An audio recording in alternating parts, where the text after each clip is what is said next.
This morning on BRN, eating yogurt regularly may reduce the risk of colon cancer. Joining me now to discuss this and a lot more, Dr. Chris Damman is with the University of Washington. Dr. Damman, great to see you. Thanks for joining us on the program this morning.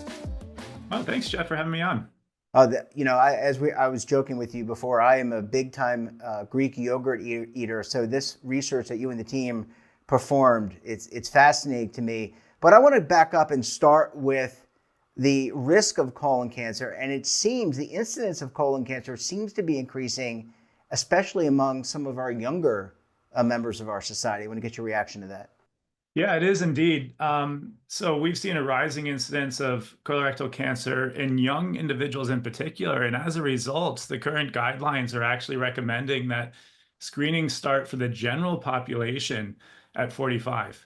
Now, that could be a colonoscopy, it could be a stool test, but screening nonetheless is recommended at an earlier age as a result of that march earlier in finding colon cancer. And I would say anecdotally, in my practice and the procedures that I do, it's seldom a week that goes that I don't find either cancer or a large advanced polyp on procedures. So I worry a bit that we're really just starting to see the tip of the iceberg.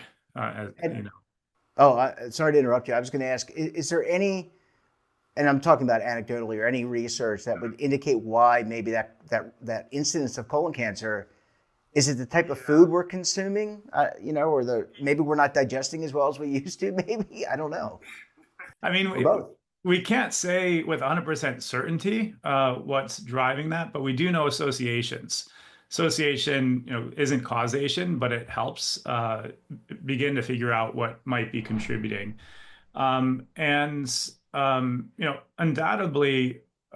it's environmental. So we can say that because the incidence is changing. So genetics certainly play a role, but the fact that there's a rising rate means that there's something in our environment that's changing. And food is probably a big part of it, not the only part. We know that exercise and sleep and stress management and these other things are actually really important for overall health as well. But food is probably contributing disproportionately here. And we do know which foods both, positively associate with cancer, in other words, are linked to higher rates, and other foods which are negatively associated, in other words, foods that may be protective in colon cancer. So we do have some clue of what might be contributing. But the rule of thumb really is get a test. And I've done both the stool test and the colonoscopy. The technology has come such a far along. I mean, it's not painful at all to do either. One requires a little bit more prep than the other, but if it typically is covered by insurance providers.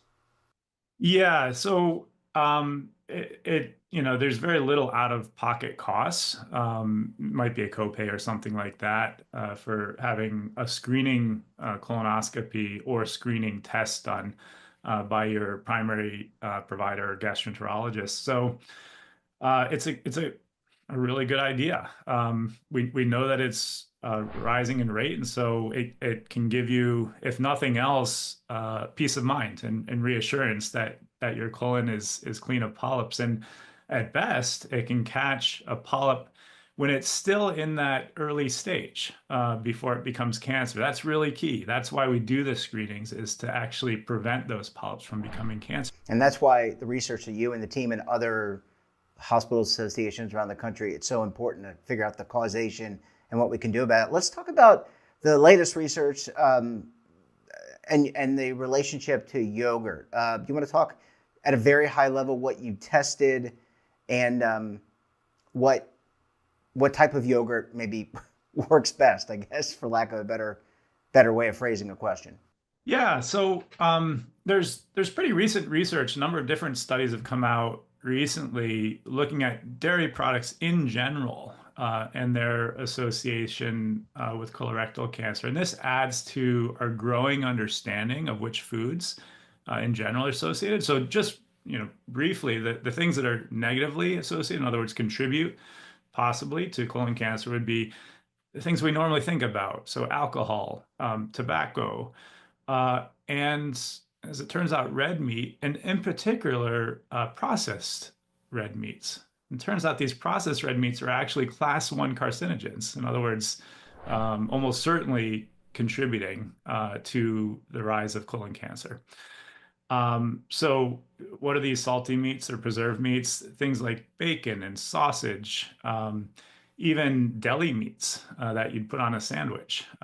And right now there's, big craze around, these dried beef sticks or beef jerky because they're high in protein and considered to be helpful for, maybe weight loss. But they're class one carcinogens and may be contributing. So where does yogurt and where do dairy products fit into this? One study showed that dairy products in general and maybe calcium in particular are associated with a decreased risk of colon cancer. And there's actually some good mechanistic understanding of why calcium might be protective. So it's not just yogurt.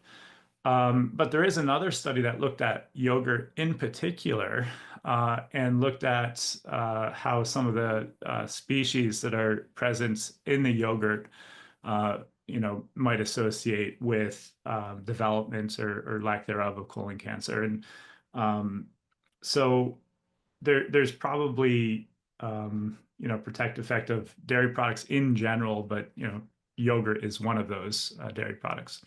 And does it matter, Dr. Damon, the type of yogurt? I mean, I was talking before about Greek yogurt, but there are different types of yogurts out there, and it doesn't matter what brand, but the type. Does the type matter? So, is one more healthy towards reducing the risk of colon cancer than the other, or is it equal?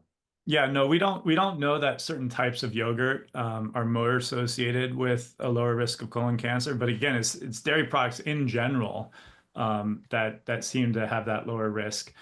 But generally for health, the yogurts that are lower in sugar are going to be healthier for you. Um, maybe the ones that are also lower in fat because there's saturated fat in dairy products. Although we're learning that all saturated fat isn't created equal, and the types of saturated fats that come in dairy products may actually be healthier for you than what you'd find in, say, a piece of meat that has saturated fat. It's a completely different profile that the animals are producing in their milk for their offspring. Doctor, just to kind of follow through, you already talked about the screening process, how important that is, and needing to do it younger and younger. Can we just reiterate a little bit about the nutritional aspect? You talked about staying away from the slim. I'm going to name them Slim Jims. That was the Macho Man Randy Savage's big pitch. Hot dogs, I think, are in that. So, is it more of a plant-based diet or lean protein like chicken and other types of things that we should maybe focus our diets on, nuts and other legumes? Yeah, yeah, absolutely. So we know those processed meats, like you're saying, the hot dogs and the preserved sticks are definitely associated. Those are probably, if you're going to avoid animal-based proteins, those would be the things to stay away from the most. The next thing that I would consider would be red meats. And we know when we grill red meat at high temperature, it creates carcinogens. The sort of char that you see, the acylcarnitines is what they're called, have been linked with development of cancer. And even the heme, which is what gives it its colors, that red color that you see in blood, that also may be associated with increased risk. So it's the red meats in particular. And if you're going to eat proteins, then staying with poultry and fish and leaner meats are going to be better options. And then, if you're interested in plant-based sources of protein, beans are an incredible source. You've got pound per pound more protein there than you'd find, I believe, in an egg or in milk. So great source of protein, but also comes with tons of good fiber and polyphenols and other plant compounds that are beneficial.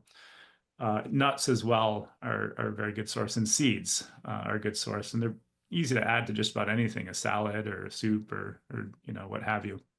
Yeah, and all those things are completely accessible in your local grocery store. You basically have to shop the perimeter, but you get those. And it just sounds to me, doctor, that we just need to keep talking about these issues and why it's so important, and eventually it'll find its way into society. Dr. Damman, we're going to have to leave it there. Thanks so much for joining us.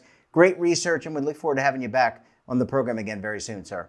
Wonderful. Thanks for having me, Jeff. Great to chat. And don't forget to subscribe to our daily newsletter, The Morning Pulse, for all the news in one place. Details, of course, at our website, and your subscription helps support all this great BRN content. Until tomorrow, I'm Jeff Snyder. Stay safe, keep on saving, and don't forget, roll with the changes.